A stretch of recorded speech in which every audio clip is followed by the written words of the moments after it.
This is crazy. This is crazy. Just go. This is absolutely insane. Dude, he's not said anything yet. I'm not even beginning to grasp his argument for this. He's just giving the Chud Logic career recap. Danabo, talented. If Danabo's so talented, why has he never made anything of his own? He panhandled online for PayPal donations so that he could take care of his family because he wouldn't get a job and wanted to spend all his time on the internet. This sucks, man. This video sucks. This video sucks. Wait, what's this? Is this new? Is this a new Counterpoints essay? Oh my god. Hi guys, welcome. 10-minute video. Let's watch this first. 10-minute video. Why online politics matters. Chud Logic versus Dylan Burns versus Destiny. Wow. Inspire me, Connor. Tell me why it really matters. Tell me why we're really making a difference, Connor. Inspire me. Hi guys, welcome to Counterfire. My name is Connor, and today we're going to be talking about whether or not online politics matter. There are divergent thoughts on this issue, but I think they are best represented by three creators. Chud Logic and Dylan Burns at the extremes, and Destiny in the middle. First, let's start with Chud Logic. If I get some of the lore... Yes, Destiny is always the reasonable position. Destiny is always the reasonable middle ground. Very true, Connor. Very true. What better place to put him? I agree, Connor. I agree. Divergent thoughts on this issue, but I think they are best represented by three creators. Chud Logic and Dylan Burns at the extremes, and Destiny in the middle. First, let's start with Chud Logic. If I get some of the lore incorrect, my apologies, but this is my understanding of Chud Logic's arc. Chud started as an earnest left-wing political figure and still stakes a healthy chunk of his reputation on honesty. You guys are retarded. You guys, okay. Why so frequently do the dumbest motherfuckers in this chat force me to have to defend stupid videos we're watching? He's not saying extreme as in Chud is far right, Dylan Burns is far left. That's not what's being said, you moron. It's extreme views on whether online politics matters or not. You idiot. Read the title, listen to what's said, and read the title of the video. Why online politics matters. Hey guys, today we're going to talk about whether online politics matters or not. There are three different schools of thought on this. I think best represented by Chud Logic, Dylan Burns, and Destiny. Can we figure it out? Jesus Christ. So painful. Holy f. Hi guys, welcome to Counterfire. My name is Connor, and today we're going to be talking about whether or not online politics matter. There are divergent thoughts on this issue, but I think they are best represented by three creators. Chud Logic and Dylan Burns at the extremes, and Destiny in the middle. First, let's start with Chud Logic. If I get some of the lore incorrect, my apologies, but this is my understanding of Chud Logic's arc. Chud started as an earnest left-wing political figure and still stakes a healthy chunk of his reputation on honesty. In Chud's early days, he used an avatar as his online persona and made self-serious content. To hear people describe this arc of his channel, he would participate in online debates and left-wing theory streams, but these would only garner a few dozen viewers. Inferring from a few comments that he has made, he was very aware of the online political left-wing propensity for cannibalization and lived in a small but real fear that if he got out of line, he would be digitally torn to shreds by his peers. In a way, Chud Logic's fear became very real very early in his career. After a breakup, Chud began engaging with people on Discord in flirtatious banter. Wait, what? Torn to shreds and lived in a small but real fear that if he got out of line, he would be digitally torn to shreds by his peers. In a way, Chud Logic's fear became very real very early in his career. After a breakup, Chud began engaging with people on Discord in flirtatious banter. This is crazy. This is crazy. Just go. This is absolutely insane. Some of this flirtatious banter moved to direct messages, including with a woman in her early 30s and a young lady. The young lady was 17 at the time, but lied about her age, but this didn't stop a public cancellation. After these flirtations fizzled out, the women took to social media to lambast Chud as a groomer and the online political leftosphere dogpile. Story of his life at this point. This was during the peak of the Me Too fervor, where women were accusing men of sexual impropriety that previously had not been called out because it was socially normalized. Chud endured a public evisceration, but his crimes were largely being cringe, not being a pedophile. Several creators a public evisceration, but his crimes were largely being cringe, not being a pedophile. We gotta get Chud this t-shirt. We gotta get Chud this t-shirt. Pedophile. Several creators spoke up in his defense, and if I'm getting the lore correct, these included Xanderhall and Destiny.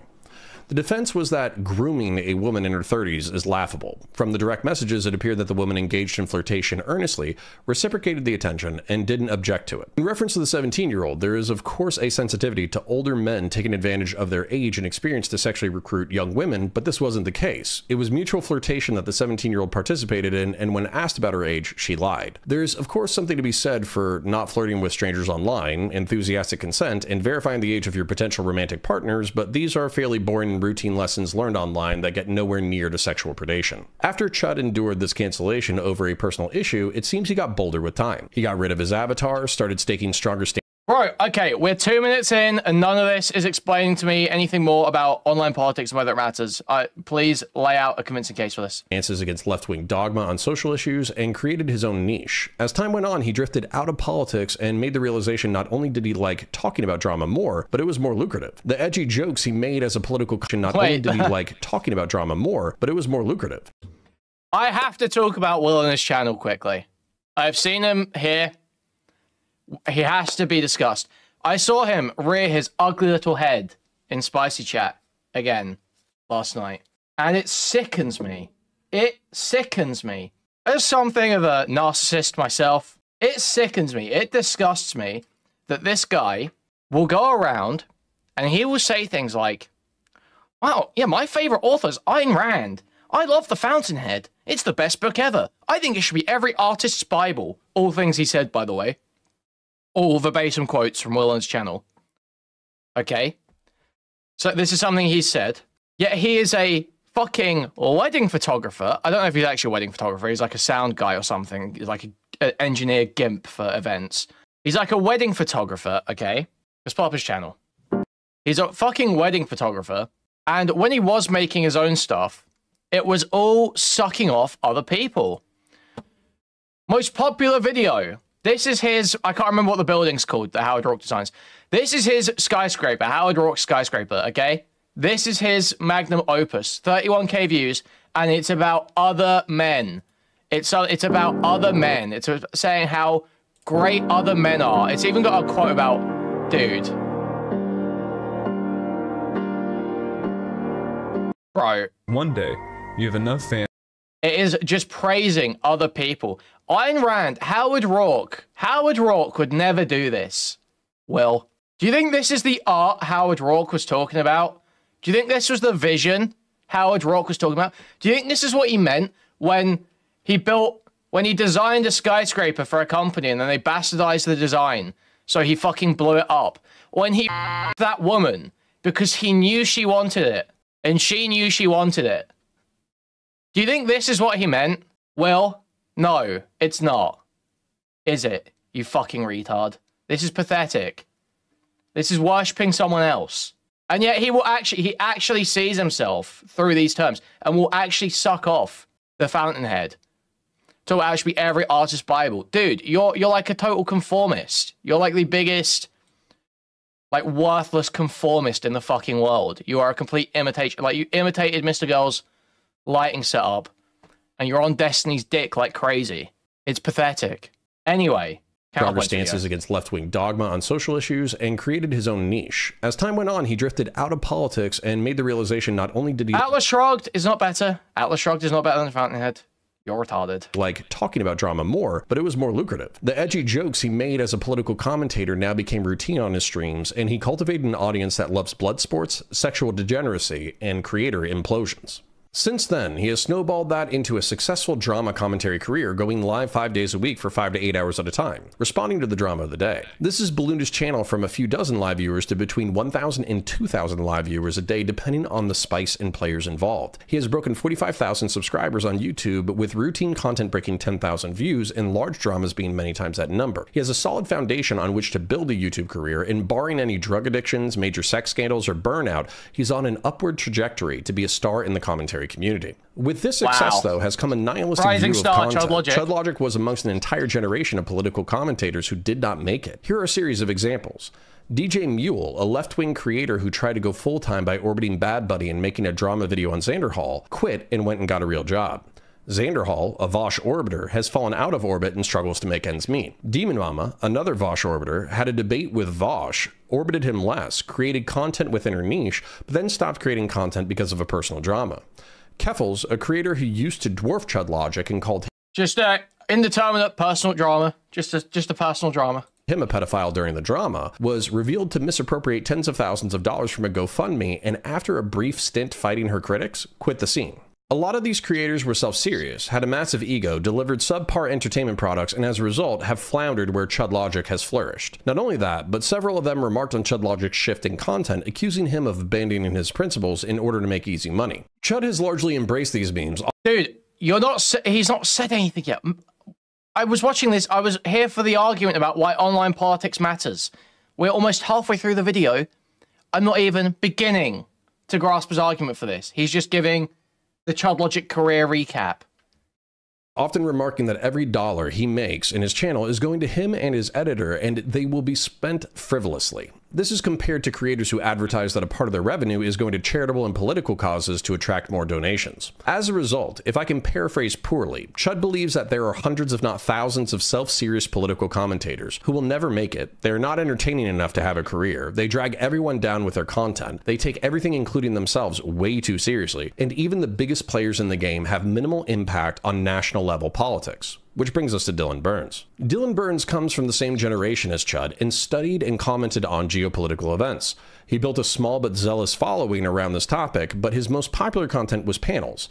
Dylan partnered with a very talented recruiter named Danabo, and they were able to get very large names onto the hippy dippy round. Yeah, talented, Danabo, talented. If Danabo's so talented, why has he never made anything of his own?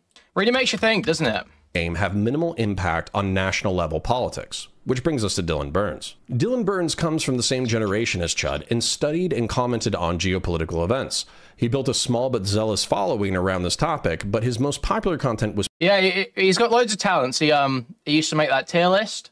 If you were a small streamer, he would set up your Discord roles for you. He sent people messages asking if they wanted to be on a stream. Yeah, loads of talents. Wow. He panhandled online for PayPal donations so that he could take care of his family because he wouldn't get a job and wanted to spend all his time on the internet. Yeah, that's pretty cool. Even the biggest players in the game have minimal impact on national level politics. Which brings us to Dylan Burns. Dylan Burns comes from the same generation as Chud and studied and commented on geopolitical events.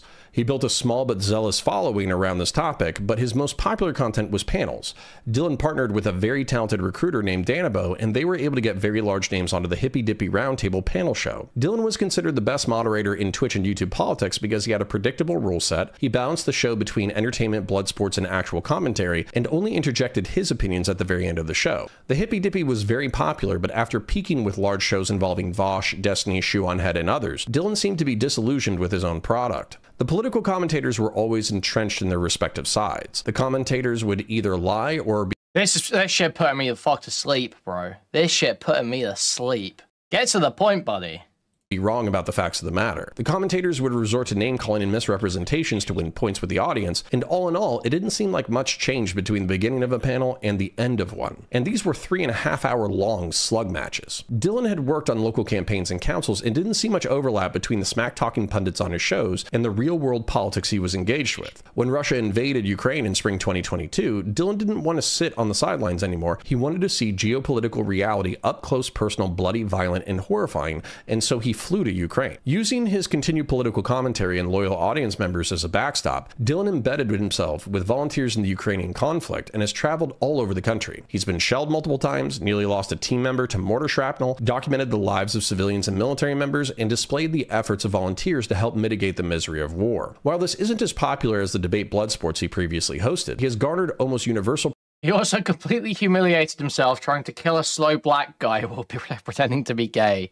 Very true. Praise for his coverage and has been able to sustain through 2 going on 3 years of conflict. Dylan's efforts generated content that has been used in documentaries, news footage, and advertisements for nonprofits on the ground. While I don't have specific numbers, Dylan has inspired other people, including myself. Early in the conflict, I did a community fundraiser for Ukraine. Dylan was a guest on that stream, and we raised around $4,000. $1,500 went to a household in Western Ukraine that was taking in refugees, and the remainder went to buying non-lethal equipment like body armor for Ukrainian armed forces. While this isn't very much in the grand scheme of of things, there was a family who was able to make it out of eastern Ukraine and into a comparatively safe area and get resettled as a result of our efforts. They didn't have to worry about where their next meal was coming from, and while we can't take specific credit for any specific items, the amount donated to the Ukrainian armed forces is approximately the cost of 5 sets of body armor.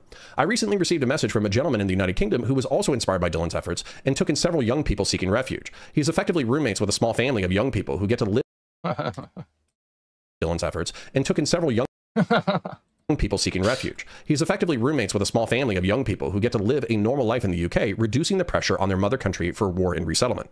Even though these are very small achievements, they matter to the people involved, and they were funded in large part by the Twitch and YouTube political community. So if Chud is a content nihilist, believing that political commentary is dry, boring, mostly for nerds, and that drama is a better way to make money, and if Dylan is sacrificing his material well-being in order to pursue his lofty goals, then what is Destiny doing in comparison to these two extremes? This sucks, man. This video sucks. This video sucks.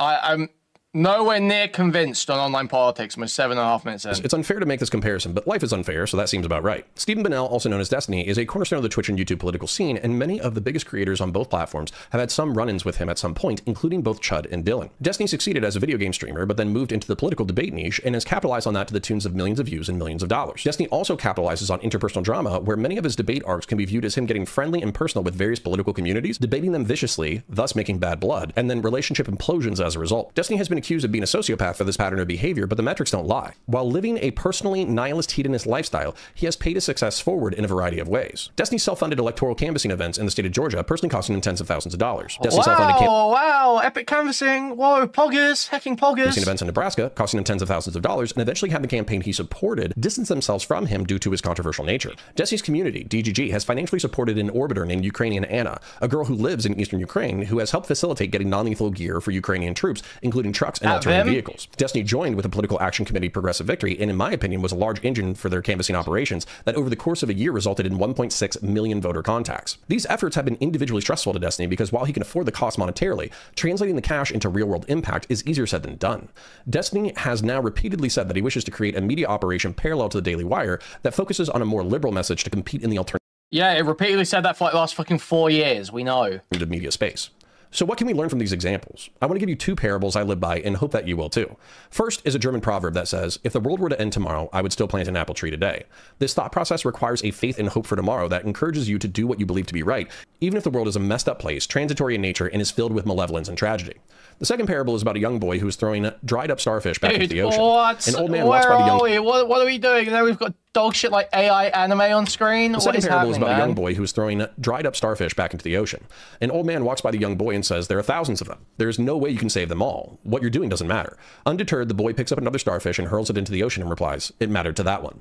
Chud logic is right that ultimately what we do will not likely be remembered by history and will have a minor impact. You have to take care of your material well-being first and make sure that you are not a self-serious, unsuccessful blowhard who believes you're important because you talk about important things.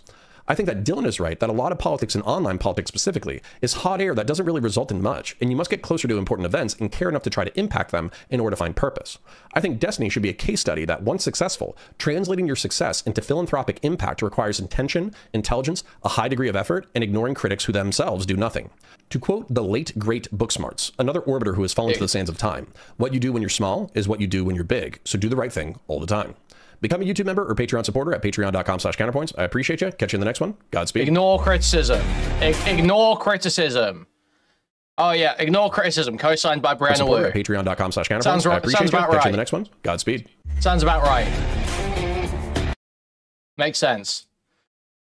Wow, what a terrible fucking video. That did nothing to convince me of anything. That's crazy. Is this what we're doing now? Just endless Destiny video essays?